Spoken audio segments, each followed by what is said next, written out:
welcome to Clamp, the weekly podcast where we discuss all things related to creating, living, and making projects. I'm your host, Grant Alexander, and joining me as always is Adam Mackey and Jessy Radfink. And today, we're going to be talking a little bit about DIY home repairs and when to call the expert. And since Adam has been doing a little DIY home repairs, I'm going to pass it off to him right now. Cool. Well, I don't own my house, so I don't do home repairs.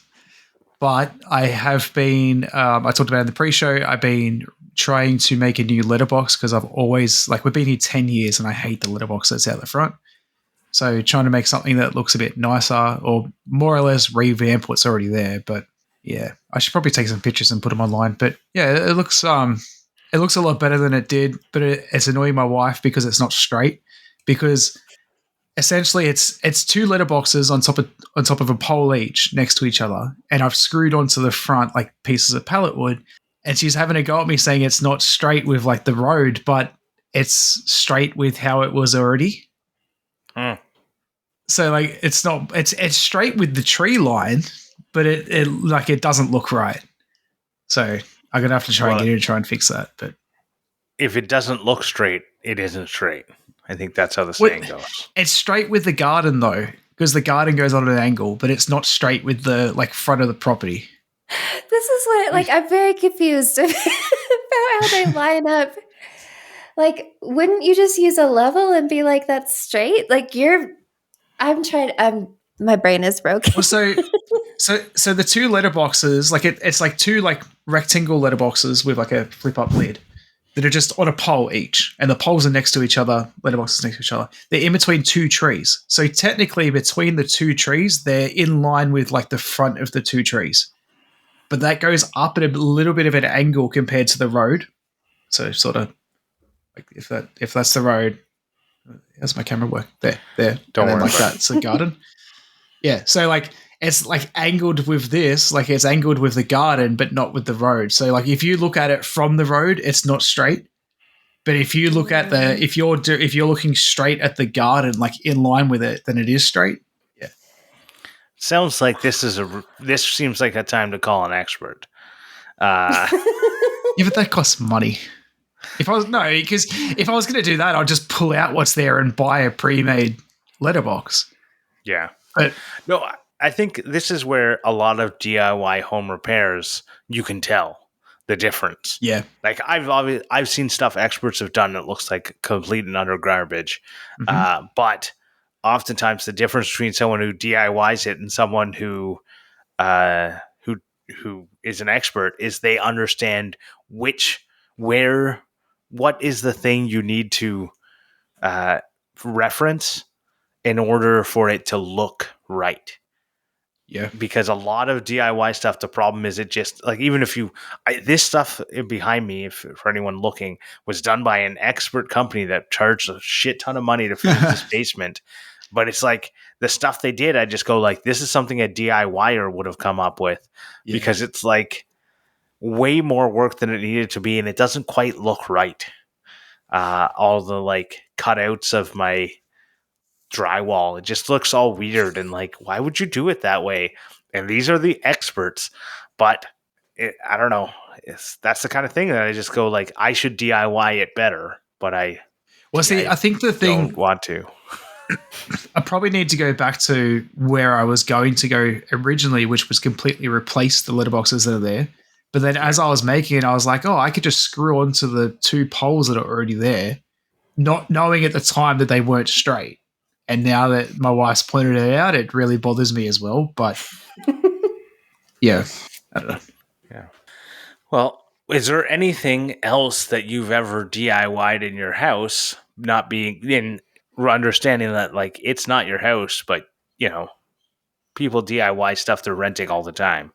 There's definitely a lot of stuff I've done. I mean, I've put shelves up in the laundry above the washing machine and stuff. I put a lot of stuff in the garage. I put a shelf up in the garage, and then I pulled that down, and then I built other stuff and pulled that down. Definitely. Hanging the TV was a good one.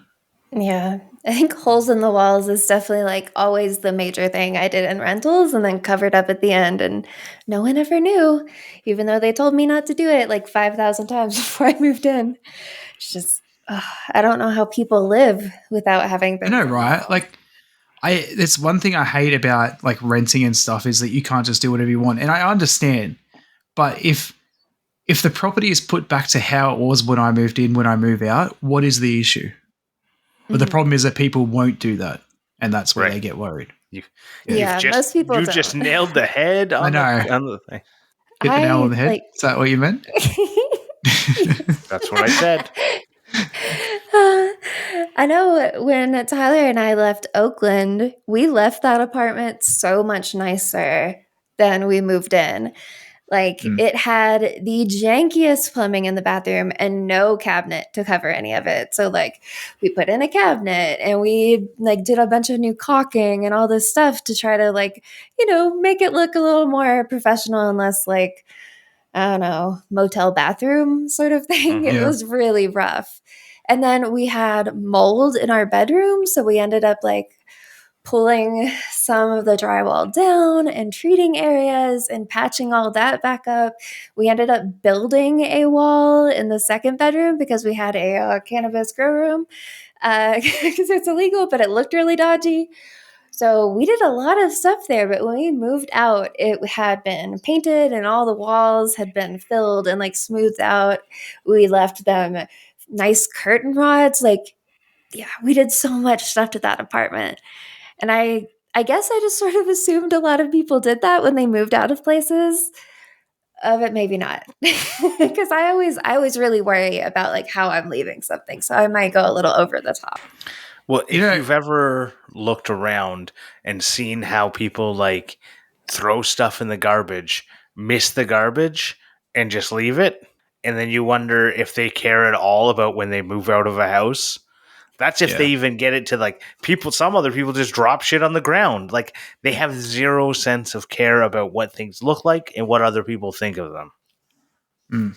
It's as you're talking, I'm realizing how much stuff I've actually done to this house, Mm-hmm. and so because we have inspections every 6 months, we can have up to 4 a year. They usually do 2 a year, and so we have to hide the cats, which is fine, but that's changing soon. The law is changing soon. But like, I built a deck out the back, and the Really? A whole thing deck? is, but the deck is not attached to the house. It's literally floating on cylinder blocks. So like if they wanted to complain, it's not actually a permanent fixture. Therefore, we can do it. It's Mm. no different than having a kid's cubby house out the back, which we also have. And my real estate agent, when she came to the inspection, I said about it, and she said, if the owners complain about it, don't worry, I'll deal with them. She said, you've improved their house, right?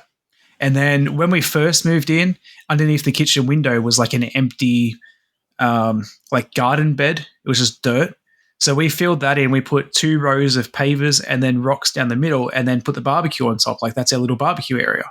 Yeah. And then down where our clothesline is was all like this like shitty, crappy rock and everything. So we dug all that out and replaced it with really nice like pebbles. Well, they came and did an inspection and she had a go at us saying that we should have asked for permission before we did that. And I'm like, we've literally improved your house and you're complaining. We didn't ask you to pay for anything or anything. Like, what the fuck's the problem? It's not like we've pulled shit out or whatever. Like, we've So literally you know added why? value. I know why they did it. Because when you add value to their house, they can't increase your rent. Yeah. Mhm. So I don't know what That's it is in fair. Australia, but I know in Canada, in Ontario, you can only increase your rent a certain percent per year, and it changes every year. It's like a inflation based thing. So they they have that rent cap, but if you do capital improvements on your house, you can increase the rent more, right? If you do a renovation, you can increase the rent Mm. more. So they want to do it for 2 reasons. They want to increase your rent because they've improved your property, and 2, by buying this stuff, it's a tax write off for them, and they might. Yeah, but they were never going to do it though. Like I'm not expecting anything in I know. return. It's just stupid little things. Like Yeah. we asked them if we could put an air conditioner in, and they said, "Yeah, you can put one in." No, we asked them for an air conditioner, and they said, "You can put one in, but you've got to pay for it." Look, I'm not going to put an air conditioner in your house. I'm not going to pay thousands of dollars for that. Yeah. Like we bought one and put it in the window, and then Right. we'll just take it when we leave. But like Yeah. I'm not going to add value. I'm not going to add that kind of value to your house where you're going to turn around in 6 months and go, oh, you've got an air conditioner now. We're going to put your rent up, or, like shit like that.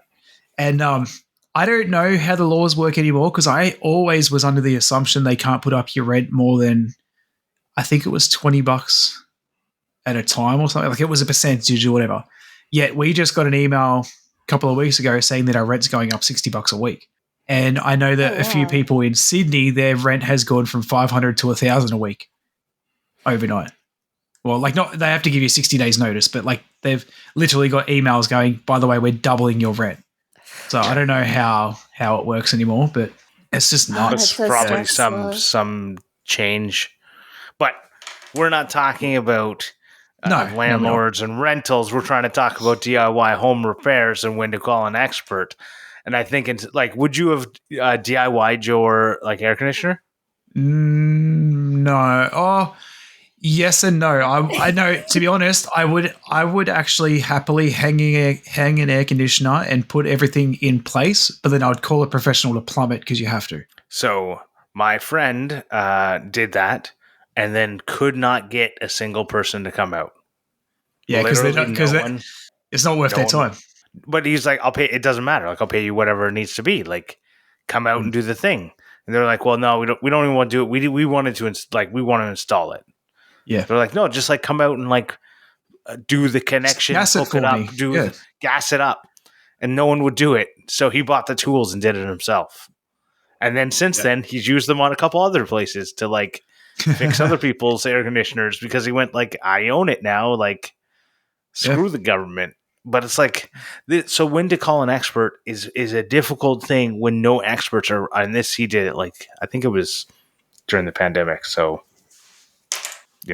problematic time to get anyone. But when to call an expert is always a hard thing because I don't think there's anything that an expert can do that I could not do at all. Like there is literally not a single thing that I could not do. The only thing I'm missing is why to do something a certain way. Yeah. That's the difference an expert is. It's kind of like with a mechanic. I can rebuild an entire car. I could build an entire car with just parts, right? But why I would go to a mechanic is they either have specialty tools that are like annoying or expensive to buy, or they just know how to diagnose the problem, where it would take me a lot longer to figure it out, and they have the expertise to hopefully diagnose it. That's what I was going to say. Like, why an expert needs to come in for me is because it's a problem that I have not been able to figure out by like Googling. Yeah. Like right now, our dryer is very jacked, and it could be like one of three problems, but you only know when you take it apart and look. And so I have held off on that. Oh. But then, yeah, there's not people that are able to come out and help us on very short notice. A lot of times it's like scheduled a couple of months out because our valley is so small. No one from the actual cities will want to come up here and do a job. Mm-hmm. So we kind of have to rely on like the few people here in the valley. And so, yeah, I'm starting to think more and more that I might be taking the dryer apart at some point because I'm just like, I don't really know what to do. And it's screaming and screeching and it's very unpleasant. I have taken apart many a dryer. It is a lot easier than you think. It is a lot of dead air in there. Oh, yeah. It's literally some screws take off the panel and you're in. Yeah. It's an empty shell with a drum in the middle, really. Yeah, with a motor and a belt. And if it's screaming, it's like a belt or a bearing. Yep, exactly. Yeah, that's where I kind of like got to. But then I was like, do I look at the manual, source the parts, and just take it apart and hope I can figure it out? Like, I don't know. Yes. It's just when it comes to stuff, especially when it's like appliances, that's kind of where I hit my sort of, maybe I don't want to mess with this. Maybe I do want to talk to somebody. But then again, I did take the lawnmower apart last year and fix it. So maybe that's not true. I don't know. I'm not sure. I think like things that are expensive to replace give you pause because you think like, well, this was like $1,500, but guess what? If it's not working, guess how much it's worth? Zero. So take it apart, right? Like, what's the worst that happens? You take it apart and put it back together. Anything, almost anything you can take apart, you can put it back together. I will say that I took apart my ignition switch in my car to see if I could fix it, and a bunch of little parts went blink and went everywhere. And I guess I can't put that back together. There's a whole bunch of like little tiny springs and ball bearings in there, and I was like, I was about to ask, was it like springs and metal pieces? Yeah. Oh no. There is a valve spring somewhere in my garage from my old engine. right. I don't know where it went. It just flung past my head. But see, this is something that the experts would definitely know. Like the first time you take something apart and it flings across the thing, you go, "Ooh, next time I'll remember that." And the problem is, an expert, you will do it again soon, and you'll remember, right? As a DIYer, 5 years from now, you take that thing apart again, fling, and you go, "Fuck, I should have remembered the last time I did this," right? So this is where, like, I feel like you can do anything if you have enough time, motivation. That's about the only, and money. Like, it's not even about the That's what I was money. about to say. Like the three things that would stop me from calling an expert or make me call an expert is like you said, I could do anything that I need to, but one, I either can't be fucked or don't want to do it. Mhm. Two, I don't have the money for it or don't justify spending the money on that. Or then Right. three is that I don't want the liability. So I actually kind of wish that I put my car into the shop now because I didn't get the last injector out, but like I got 3 of them out, replaced everything I needed to, put them back in, and now I can't get the car started. And it's like, if that was at the mechanic, that would be something they would be dealing with. That's on them. If they can't get it started after they've put the injectors back in, that's them to work it out. That's not my problem. But now I'm on my own of like, all right, well, how the hell do I fix this thing now? Yep. Well, that's basically what I did with my car too. Yeah. Because like I had a switch on it that I could like bypass the ignition switch, but now like the ignition switch is like a giant. There's like, I don't know, we'll call it 10 wires going into it, and like depending on how far you turn your key, engages different wires, and that's where if you turn it far enough, the little and it springs back. Well, the little and it springs back broke, so it wouldn't go all the way. So I just bypassed that part and put a switch, so I could just turn on the starter. But Yeah, so you just have the key and accessory, and then just press the go button. I had key and run, but yeah. Because accessory like only does the things anyway. So now if there's, I don't know, maybe it still works. I haven't actually put it back. But there's a lot of like springs and stuff. So the springs might be like the things that are broken and why it won't go all the way. All I know is it stopped working, and you know, if I knew what I was looking at, I probably wouldn't have tried to take it apart. But so in the times I don't think roofing, I'll call an expert because I don't like heights. But I've also done a bunch of roofing, even though I don't like heights, because I didn't want to pay an expert. I don't know. Here in Canada, at least in my city, almost all of like the furnace parts, you need to they only do business to business transactions, and it's really frustrating. And the business to business like makes it so that because I don't have a business, I can't go walk in there and order parts for my furnace. So I have to order them online or go on Kijiji and ask, like, post up looking for, and then like a guy who does shit on the side will call you and come over in his like his business van for his side hustle is selling fucking furnace parts to people who can't get it from the business. So that's frustrating. So I've had to do that before. You should start a business that you could use to buy the furnace parts and then sell them to people that don't have a business. So the business to business, they generally are trying to sell to HVAC businesses, and I don't want to start an HVAC company. Yeah. Well, so when recently I needed to run an Ethernet cable to my second story for doing this, essentially, right? And I got up in the roof. I had no issue getting down into this room, But trying to get the cable down to the first floor where the modem is was a real pain in the ass. Mm-hmm. And I rang a couple of people, like a couple of experts, to say, hey, I just need you to run an Ethernet cable literally from my roof. I've got it in the roof. I just need it to go down one wall to the ground, and then I can do everything else. He said it'd be minimum $400. And I'm like, no, I'm not paying $400 for you to run one wire down a wall.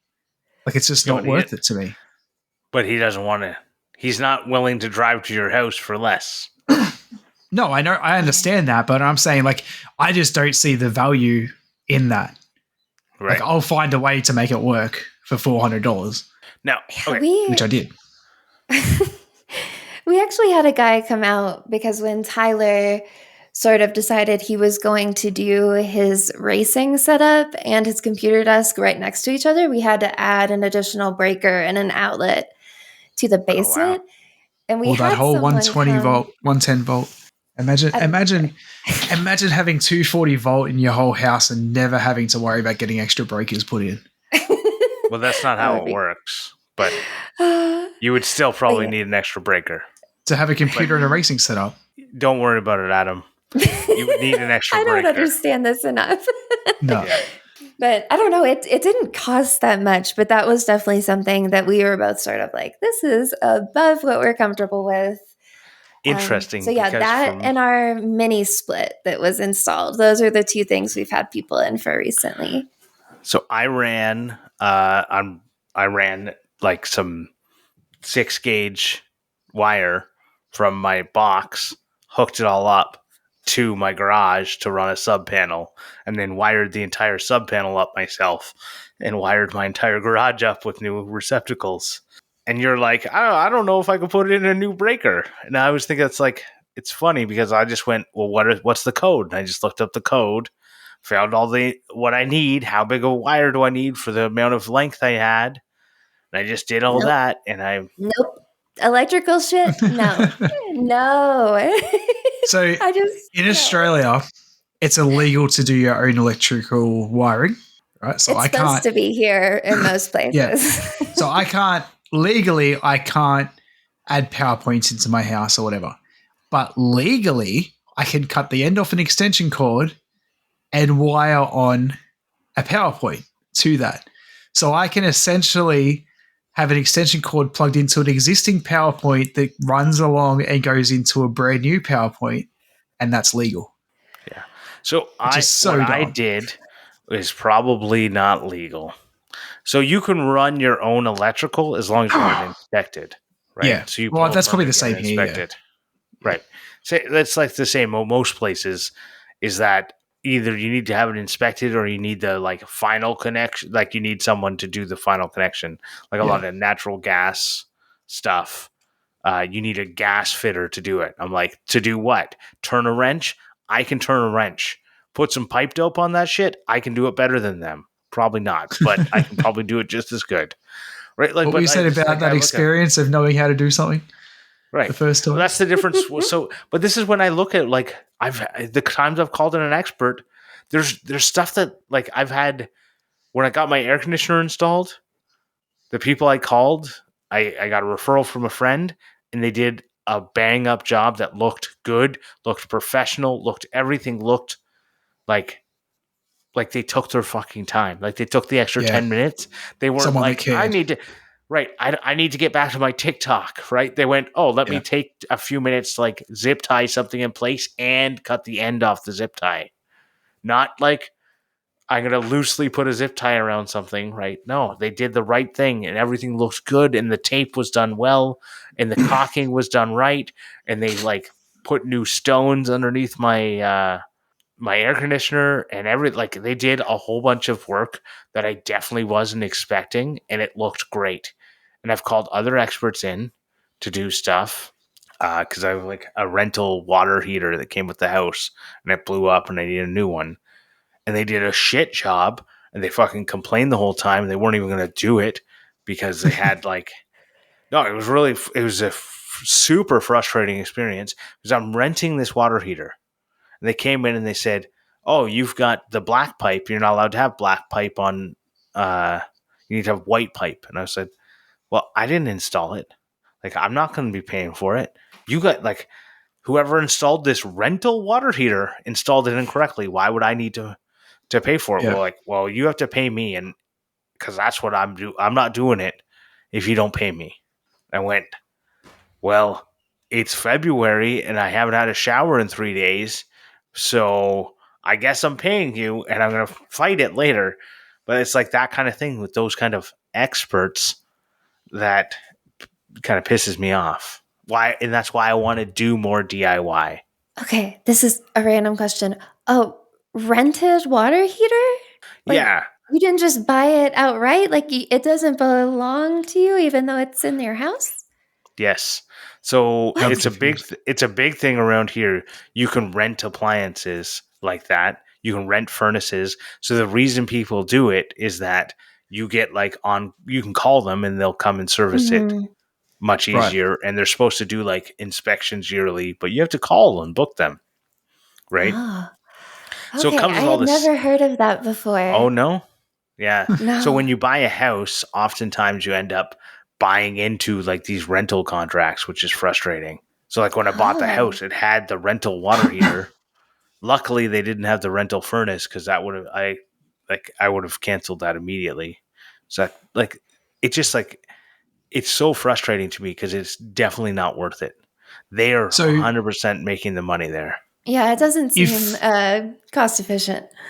No. so when that water heater failed, did it get replaced or Yes, just they had to fix it? Okay. the water So heater that was 25 years old that failed, it right. had to be replaced, and they got a So six would it hundred not be dollar better one. Yeah, to cancel the rental and then just buy one? right. So at the time, it was February, and I hadn't showered in 3 days, and I Okay. thought about it, but I just didn't. I couldn't get another person out to like fix it. Right. And in the middle of February isn't summer here; it's winter. So the water there was no hot water, and it Right. was like -20. And I was like, I need to have a shower. And I didn't know like my neighbors. I just moved in like a year ago and I didn't really know anyone in the area. And I was just like, I just need this fixed. Yeah. Fair enough. Yeah. I was just wondering. I definitely like Um what I should have done is bought it. But because of natural gas and I'm not a gas fitter, right? yeah. Mm. I didn't have all the tools available. Like if I were going to do it, I would call my dad, who is a certified gas fitter. He could have come up and done it. But he just wasn't like it just it wasn't available, and I didn't have the time to deal with it because I had to go to work too. And Yeah. Um Yep. so I mean I've told the story before of my best mate and that they built a house a year ago and moved in and they had to go around and put blue tape on all the defaults and everything throughout the house, you know? So, like, there was blue tape everywhere. And the house was built by supposable experts, you know, but they're tradies. They want to get in, get the job done quick and get home. They don't care what it looks like, you know. And I walk around the house now and I'm like a lot of the stuff's fixed. That's all fine. But the little things like they got a wardrobe. So they've got this like really long room behind their bed and it's like a walk-in wardrobe. Well, they had people come out later on to install all the shelving and everything. And like it is so like the shelving doesn't look bad, but there's just little things where I'm like, if I was making this myself, I wouldn't have it look like that. Like you can like, you know, like they're just butted up next to each other and there's a big seam down the middle and it's like nothing's hidden and like all the hardware's all visible. They literally just screw into the top of the wardrobe, like into the panels that go up to hold it up and stuff. Like, whereas I would hide all that stuff, and it's like from a DIY standpoint, I feel like you could do such a nicer looking job. a But by good professional expert, standards, it's correct. right, but a good professional or a good expert would do it better. So I remember I got for my mother-in-law's birthday one year. We got her a new lamp, like a new light fixture for her dining room because the old one was like really, really ugly. And she like complained about how ugly it was. So we're like, perfect. We can get her a new one. Like she's dating an electrician. Perfect. He'll be able to install it. So we get her it. And then like 2 weeks later, we go over for dinner and it's installed and it looks horrendous. I'm like, how Oh do you fuck up no. installing a light fixture like this? So it was like Yeah. a chain like one that has like a chain. So you're like supposed to set the height and then cut the chains and like wrap the wire properly. So he had just like left the chain 100%, didn't wrap the wire through the chain. So like, it's supposed to be like a snake through the chain, so you can't really Yeah. see it. Mm-hmm. Didn't do that, and then just had a ball of wire at the top. And I just looked What at the this and I went, and this is the electrician doing this? Anyways, they broke up I for have it. one of This is those crazy. in my kitchen. I have just that same shit where, yeah, it's the fixture is mounted slightly crookedly, and then there's Yeah. a chain that they did not cut. The wiring is jacked as hell. Yeah, I cannot wait to replace the lighting fixtures in our house because they are all so ugly. But this house was absolutely a DIY, buying stuff like refurbished or like from the junkyard or from like resale, like the home. No, it's not Home Goods. I don't know. I went completely blank there, blanking on the name of it. But yeah, it's all like secondhand stuff for the most part. And so and like nothing is really up to code either. When we had Yeah. our flooring installed, we found out that our steps are completely wrong. Like I think they might be a half inch off of what they should be. So yeah, there's definitely a lot of like really janky stuff where it's just like, why couldn't you have taken 5 minutes and like tried? So a lot of people talk about things that are not up to code. And this is like the argument I had with the people about the white pipe versus the black pipe.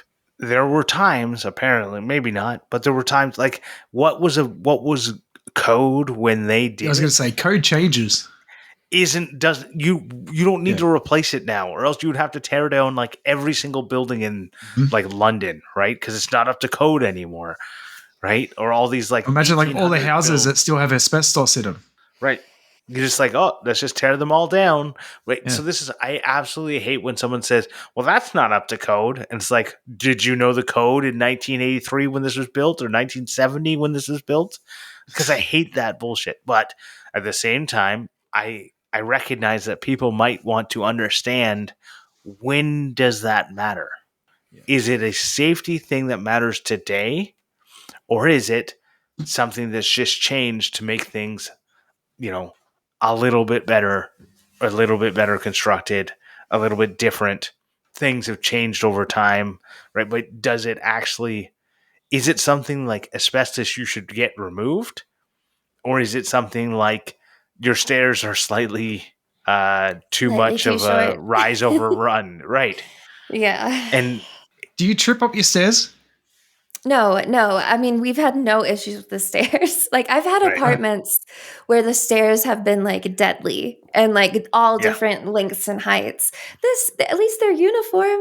I mean, we couldn't tell Right. anything was wrong with them. So in my buddy has a house that he built himself, and he built the stairs, and the guy came in, the inspector came in and made him lower, like made him change one of the steps, and now it looks like complete garbage. And I said, "What's going on here?" And he's like, "Well, that's what the inspector made us do." And I'm like, "Now it's like half an inch off the top, like there's his like top step, and then it goes up a half inch. It just looks like horrible." And he's like, "Well, that's what they made us do." And I just went like, Ah, "This is so frustrating." Anyways, Yeah. let's not rant and rave about how inspectors are garbage and stuff like that. But uh, you know, is there any other like fun DIY stuff you've done? Like I've done my entire kitchen. In my last house, I did kitchens, bathrooms, all the hardwood flooring. I did replaced baseboard heating. I replaced uh, a washer and dryer. I turned a closet into a Stack'em washing and dryer system, rerouted all the plumbing and stuff like that. I've torn down walls and made rooms entire, like 2 rooms into one. I have installed complete showers, like where there was nothing. I really don't feel like there's anything I couldn't do with enough time and motivation, which is something I lack both I in. feel like if I owned my house, I'd be the same. But Yeah, there's a lot of things that I don't do. you'd live in I the would same, live in every wall would be pulled down and because would I had to look like run a garbage. wire or something. Yeah, it looked like shit for sure. Yeah. Yeah, I want to do a bunch of stuff, but yeah, I'm definitely hesitating just because it is a lot of new stuff for me that I need to read about and learn more about before I jump in because I don't want to do something incorrectly when I own it and we're going to be here for a long time. So I'm always really worried about doing something very right. And I think that's where I get hung up. But I do want to redo our bathrooms. I think our bathrooms and the kitchen is the next big thing because we did the basement and like pulled up the carpet and everything by ourselves. And that was pretty fun. But yeah, definitely the bathrooms and the kitchen need upgrades. I replaced when I moved into my house. Every single light fixture was brass, and every single like plate around the like on-off switches was Mm-hmm. brass, and everything was brass, brass, brass, brass, brass. And I hate brass. And so I took all the brass stuff and I threw it in the garbage. Apparently, it's worth money or something. I don't really care. Nobody should have that. But I took it all through in the garbage and I replaced it all. And every light fixture I found was installed wrong. And while I was replacing all the plates, I said I like the square Decora style receptacles. So I replaced all of the like circle ones with the square ones, and not a single one was grounded, Oh despite the my fact God. that there was a ground wire. The Wow. plates had a ground wire, and there was a ground wire in the box. All you had to do was take like a piece of a jumper wire to from the receptacle to the box. And I went, why wouldn't you do that? Like, you don't need ground. It's like such a super safety conscious thing. Like, it's not a big deal. I get because it's all grounded by the fact that it's like connected. You don't need this wire. It's a safety like backup wire. Like it's there, so But why not? that's what I get. I'm like, why wouldn't you put it in there? And they also like none of so if you put in a receptacle, you should screw down the screws that you aren't using. None of them were screwed down, so they're all fully out. And one of them that I took out had like black marks in there. Oh So it God. clearly like somehow had like arced up against the thing. Jeez. I'm glad that I like was like annoyed with the Yeah. color of my fixtures enough to replace everything. Mm-hmm. Yeah, I know Um, we've done that with a lot of our power outlets because it was like they were cracked and just everything looked really busted. And yeah, we had some signs of electrical issues in there for sure too. I'll give you a little bit of advice and more of just so it doesn't piss me off because it really does. So my parents live in a retirement estate, so like they own the house they're in, but it's like cost them like 60 grand, and you got to live over a certain age. You got to be over a certain age to live there, Right. and all this stuff. Their deck. So if you build a deck, Jesse, the ribs on the boards go down, not up. They're not there for grip. They're there for the water underneath the boards to flow out. My mum and dad, so that like all the places in this estate were professionally built. All the deck boards are upside down, the ribs on top, and it drives me fucking insane. What? Every time I go there, I'm like, rib boards are you talking about? like decking boards. You know, decking boards, they're smooth on one side and they got ribs on the other. No. Yeah. That must be Well, an in Australia, they Australian do. Okay. So, Yeah, it's like I'm Okay. looking it up. well, I assume that they were the same everywhere. So in Australia, then, decking boards have ribs on one side and they're smooth on the other. The smooth is the top of the deck, and then the ribbing goes underneath, so that when it's on top of the footings or on top of the stringers and Right. everything, there's water. The water can flow underneath, and it doesn't sit underneath and rot. Okay. Okay. People put them Okay, yeah, I upside see down, it. thinking that the ribs are there for grip. Why would anyone think that? Oh, Well, it drives me It insane. does look kind of nice, honestly. Like No, I've it seen doesn't. them It does before. not look I think nice. it I does. promise you, it does not look nice. It's maybe I just think it doesn't look nice because I know that it's wrong, and that's what pisses me Probably. off. I'm sure But- that helps. Yeah. Oh, it drives me insane. Every time I see it, it drives me nuts. Every time I go to my mum's house, I'm like, I just want to rip up your deck and turn them all over because it's driving me nuts. Oh, I've never seen this before. Very Oh. Yeah, it was new to me too. It's like, oh. Well, all the Aussies listening are going to know exactly what I mean. Oh, just thinking about it makes my skin crawl. I wonder if it's because you guys use like hardwood deck boards. Oh, it's Like pine boards. Merbau. Oh, That's pine? pine. Yeah. Hmm. My deck's made out of pine. Merbau is something that people do, but it's very expensive. Yeah. So we, like here in Canada, it's mainly like cedar or pressure treated pine. Yeah. But I've never seen grooved deck boards. Huh. Must I like just the only assumed time I've that ever was seen everywhere, the only time I've seen grooved deck boards are like the plastic ones. which But doesn't make sense because they can't rot. so they're grooved so that you don't rot your framing. Oh, right. Mhm. Okay. Or they're grooved for grip. Nah. But you know who isn't grooved for grip? Our I was going to say, you know who knows how to lay a deck properly. There you go. Our Patreon supporters. I especially want to thank the F Clamp level, Vincent Ferrari from Digitally Creative, Scott from Data Yourself DIY, Joe Herdina, Rich from Lowen Designs, and David Wood from DW Wood Builds. I want to thank them and everyone else who supports the show. If you support the show, you can get access to the pre-show where I had a great story about this time. I had a great story about my childhood cottage that went up for sale and the roller coaster ride of emotions that I've been dealing with. So you should definitely check that one out. A lot of people say, well, why would I even listen to the pre-show? It's a bunch of garbage. Well, it was a good one this time. You also get access to the after Way to show. sell it to him, Grant. Yeah, I know. No, this is the one. If you want to listen to one, I think this was one of the better ones. Sometimes we just talk about how Adam just sucks at computers and how he always has technical issues. What other times we actually have good conversations. Yeah, we I also am have the the young one after of the show. group. I don't know how to use technology. Yeah. We also have a Discord where we do a monthly hangout, which we did the other day, and that was a lot of fun.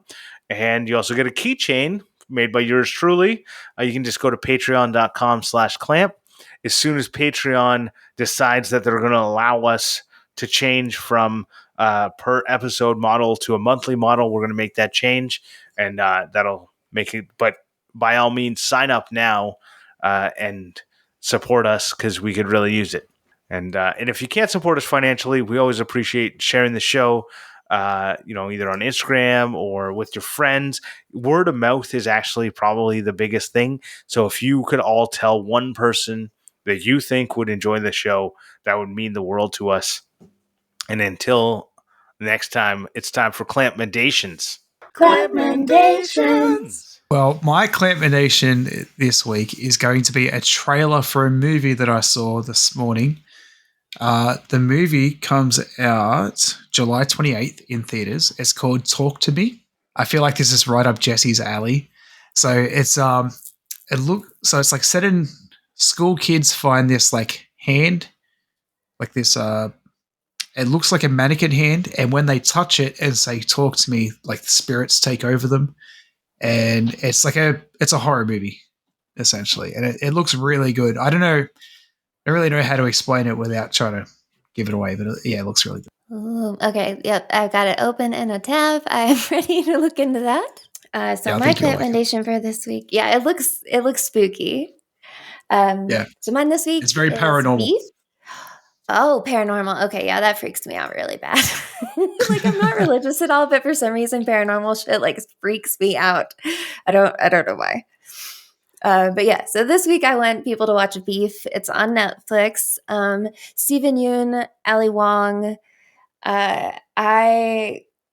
I'm not even really sure how to describe the show. Basically, it follows two people who get into a road rage incident and then all of the crazy shit that happens after that. And it just went places I didn't see it going. It was very fun. It's pretty short. I think it's 10 episodes. But yeah, I really, really, really liked it. And it was very fun to talk to Tyler about it after. So yeah, everybody should watch it and then, talk to me about it. I gotta say, I've been really busy. I don't know. I've been reading the Shut the Fuck Up book that Matt from Artigiano Ciario got me. So I guess I'll recommend that. I'm not done it yet. So far it's just been basically telling me to shut the fuck up. So Basically, it's telling me to like get off social media, which is actually like some of the things that they've said is like look at how much time you're spending and look at whether or not that's productive. And that's why, like a while ago, I've talked about it before. I deleted TikTok from my phone. He suggests deleting all your social media, and I go, well, I kind of make a little bit of money doing it, so that's kind of silly. But he did talk. He talks about like Twitter is something I've never actually gotten into, but he said like he Same. used to every day wake up and tweet, right? But he's an over talker and an oversharer. So he says that's not a good idea. Don't do that. Right? Delete it all, come back gradually, slowly, figure out whether or not you really do need that activity and whether or not it actually has value in your life. That's why I got rid of TikTok. I didn't feel it had any value in my life. I wasn't getting any money from it. Wasn't getting everyone that I talked to said like your follower count on TikTok is meaningless to me from a subscription or paid advertisement like content creation. They were like, it doesn't matter. We don't care. We don't really like TikTok. We're on it, but we don't like it. Right. Like all the people I talked to about like trying to get stuff, they're like, TikTok doesn't matter. I'm like, yeah, you're right. So I got rid of that. But it's the same with like Facebook. I really only use Facebook for my videos, right? Like and chat and like catching up with family. But like other than that, like then Instagram, it's like I have the people I follow are like people I seem to know in real life, and I want to keep tabs on what they're doing. But it is something you got to like check yourself. Are you spending all the time in the explore page looking at the things that the algorithm thinks that you want to look at? And are you getting any value out of that or not? And I think it's really easy to get trapped. Like that was what was happening with TikTok. I'd spend like an hour and I was like, I did nothing and I learned nothing. I laughed none. And I didn't get any enjoyment out of it, but I did scroll a lot. Like, so part of it is learning how to control yourself. So go read the book. Cool. I think Jessy should do the Ask Us Anything portion because I talk too much. Yeah, you need to shut the fuck up. But I don't talk good. Oh, okay. So the Ask Us Anything for this week is from DW Woodbuilds. Surprise, Epoxy. surprise. Yeah, I know. And yeah, thank you, DW Woodbuilds, for killing it with the questions because you are our main supplier of them and we love you for it. So the question this week is epoxy overrated or underrated? Overrated. So I would say it is really specific on what you want, because I think the people that think it's overrated are only thinking about epoxy river tables, which then I would say are overrated, or epoxy beaches and stuff like that. They're not overrated. They're overdone now. Yeah. Where I think epoxy has a place is that you can do a lot of things with epoxy in interesting ways that people aren't doing or aren't showing or aren't mainstream. And I think it can be underrated to use those ways. But if you're just pouring a bunch of epoxy into something, I think that can be sometimes overrated. Yeah. I agree. My gut is to say overrated. But then, yeah, there are those edge cases where people are putting electronics in epoxy or making, sort of like natural art embedded in it. Or, I mean, there's so many creative ways to use it that we just don't see as often as the stuff that constantly shows up on social media. So I guess I would like to say underrated and hope we see something new and exciting soon. I think, in my opinion, overrated for anything arty, but underrated for what it was intended for, which was like finishing or filling in knots in holes and stuff, and also in glue. Fiberglass. Like fiberglass, using it as glue. 5-minute epoxy is amazing. But I think anything arty like the Karuchi boards and all that sort of stuff, or river tables, to me is very overrated. What boards? Charcuterie. Charcuterie, whatever the fuck it is. Jessy, What do I say? Karuchi. I gotta say them. I don't know. I wanted you to say wrong. I'm not sophisticated. I don't drink with my pinky up. When in doubt, pinky out. Yeah, I think that there's a lot of really cool stuff you can do with epoxy. And I think like if you want ideas on interesting stuff, you should like Total Boat has a lot like a very wide range of epoxy stuff. But if you just want to like stick a bunch of stuff on a table, I think the problem is people don't realize like if you make like a clear table with a bunch of stuff in it, it's going to yellow, right? Yeah. Mhm. But I think you can make really interesting, even arty pieces that are exciting and different using epoxy. If you don't just pour a bunch of stuff into like a mold, The mold. I think Yeah. yeah, I think as soon as if you didn't make the mold yourself, as soon as you buy a mold, it's overrated. How about that? Uh-oh, the dice people are going to come for Oh, you. oh no, even worse. Keith Decent has his little mats that are That's basically a true. giant mold, and those are Keith really and the cool. dice people have their Yeah, pitchforks ready. right. If you want the epoxy mats that if you work with epoxy and you ever have extra to overpour, you need to get one of the utility mats from Keith Decent. They're really cool because he designed a bunch of like tools that your overpour instead of going in the garbage, which is what I always do with mine, can go on one of these mats, and now you have a paint scraper or painter's pyramids or Mhm. like you like disposable tools. It's great. It's such a cool idea. Hmm. But with that being said, I want to thank TF Turning for the theme song.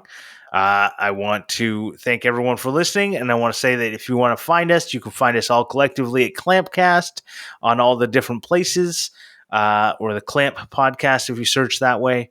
You can find Jessy at Jessy Ratfink. You can find Adam at Maker Macking. You can find me at The Grant Alexander. And until next time, cheers and have a great day. Bye. Bye.